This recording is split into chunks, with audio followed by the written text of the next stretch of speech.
Everybody knows the story of sell me this pen and you go far in business. But today, I won't be selling you this pen, because chances are you already bought it. For this talk, I'm going to be flipping the script. Instead of selling you this pen, I'm going to tell you why you already bought this pen and why it's become an essential part of your life. To illustrate how this pen has been crucial to my life, let me share a recent experience. A couple of months ago, this school shared its 100th birthday, and it celebrated with a time capsule. When asked what I wanted to put inside, I chose this, a pen. Now, I know exactly what you're thinking. First, you really couldn't find anything cooler?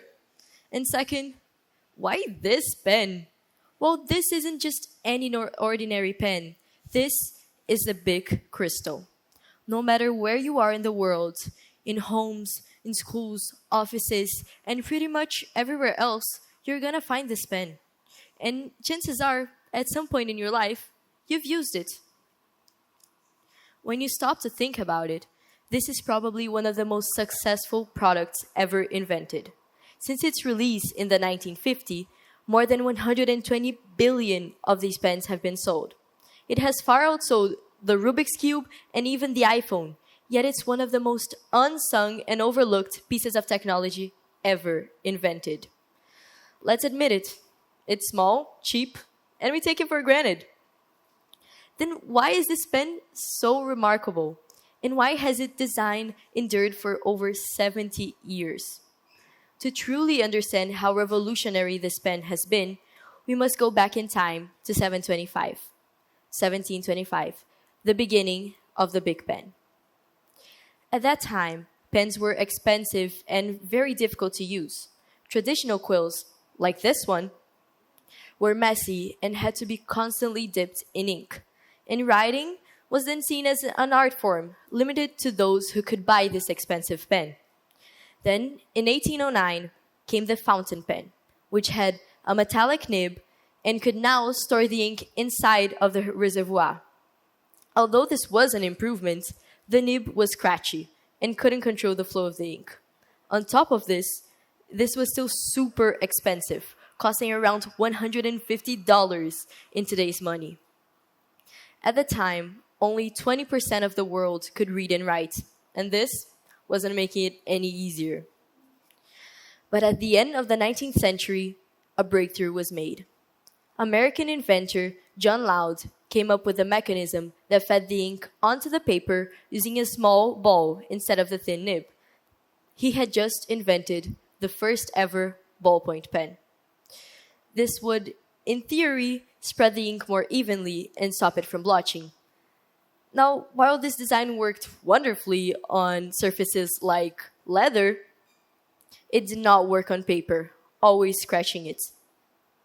Then came this guy, Laszlo Biro, a name you might recognize. He did something different.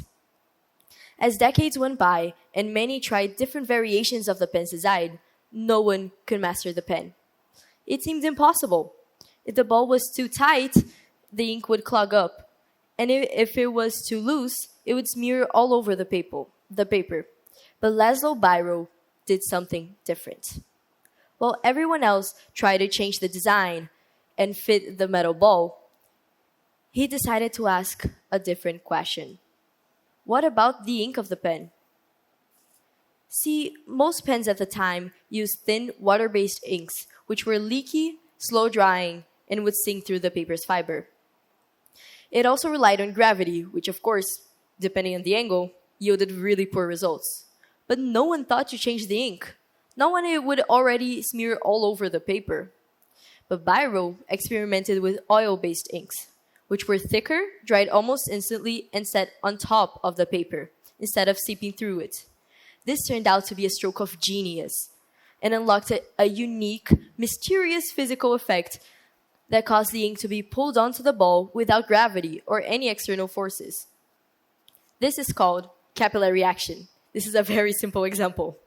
When the attraction between the liquid particles and the walls of the tube is stronger than the attraction that binds the liquid particles, the particles at the top get pulled up by the sides of the container. In Biro's pen, this was happening upside down. The ink was being constantly pulled through the ultra-thin walls, ensuring that it was always covered. By asking a different question, Laszlo Biro managed to solve the problem altogether and create a great product. He mastered the design and began selling it. But there was still a huge problem. The cheapest pen cost around $190 in today's time. That's more than 1,000 reais for one single pen. So yeah, even though it was a great design, it wasn't a market success. And most of Laszlo's clients actually ended up giving their pens back, which drove his company to the brink of bankruptcy. Laszlo had to even resort to selling his rights to a French manufacturer, which I'm pretty sure you guys know. His name is Marcel Bic. He purchased the patents for the design, but he made a lot of adjustments. Again, he was different. While everyone else was busy asking, how can we make this pen more complex, more intricate? Marcel Bic asked instead, how can we simplify this pen to its most essential elements? See, instead of just focusing on the design of the pen, he looked at the entire production process. He didn't seek to reinvent the wheel. He sought to refine it. Bic understood that it wasn't just about creating a great product. It was actually about creating a great product that everyone could afford. So, he used Swiss manufacturing machines to mass produce tiny stainless steel balls and cutting-edge machines that could mold the plastic to mass produce at an unprecedented scale. He didn't just innovate the product, he innovated how the product was made. The result? A pen that was easy to use, reliable, and simple in design. By reducing the cost of production and maintenance, he made writing accessible. Although this may look like just a pen, it's hard to overstate how perfect this design turned out to be. There were no moving parts, no springs, yet every element serves its purpose. The hexagonal barrel is like a pencil, not only making gripping easier, but also stopping it from rolling off the table. The plastic is made from polystyrene, which is strong, cheap, and most of all, it's transparent, allowing the ink to be seen at all time. The ink itself is made from a special recipe to maximize this capillary action. It flows onto the ball, which can move just enough to stop it from leaking out. If the pen is turned upside down, the surface tension due to the capillary action keeps the ink from falling. The lid is made from polypropylene, which absorbs the impact and stops it from cracking. This pen is so perfectly simple, yet it solved every problem that plagued the previous pens. Most of all, it was cheap, hitting the market at just $2 in 1950.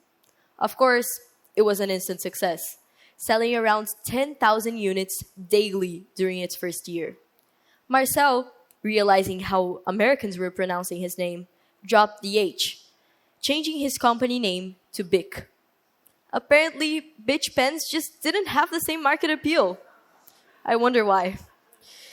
Bic quickly expanded, and by 1953, he was selling 40 million pens per year. Let's admit it, the Bic crystal took over the world, and now it's almost impossible to imagine life without this pen. Before it, there was nothing like it, and after it, the impact was monumental. Pen prices dropped, literacy rates shot up, resulting in skyrocketing sales. Nowadays, Bic sells 57 pens every second. Try to picture this. Try to picture how many pens have just been sold here today. Comparing the Bic pen to other writing instruments, you realize it doesn't boast luxury or exclusivity. Instead, it offers something much more valuable: consistency and dependability. Whether it's a high-end fountain pen or just a cheap knockoff, the Bic pen holds its ground by delivering on its promises. The perfect balance between affordability, reliability, and simplicity. But see, this is not only a writing tool, it's a lesson in innovation. In the same way this pen has changed the world, it also teaches us how to change it too. The story of this big pen teaches us that we often struggle to solve problems because we're asking the wrong questions. And that instead, the key lies in reframing the problem entirely. So no, I really couldn't have chosen anything better to put into the time capsule. Because this small object encapsulates the business lessons that take some people decades to learn, whilst other people just never do. It shows that understanding customer needs and asking the right type of questions can lead to a product that resonates across multiple generations. To be honest, it's a free masterclass on how efficiency and simplicity can outshine complexity and extravagance. This is why today, I'm not just selling this pen. I'm sharing this broader lesson. Just as Laszlo and Marcel Bick transformed the writing world by asking these right questions, you too can achieve great things by rethinking the challenges you face. This brings me to a piece of advice that has guided me through many challenges, including this presentation today. It came from a man who some of you might recognize, Glenn Kremen, a former managing editor of the New York Times, and also a current journalist and teacher at the Stanford Business School. When I had the opportunity to ask him for advice on how to give a presentation, I was sincerely astounded and profoundly impacted and changed by his words forever. They still echo in my head. Keep it short.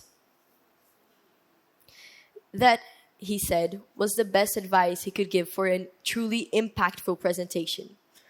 So here I am, trying to follow his advice and asking you to follow mine.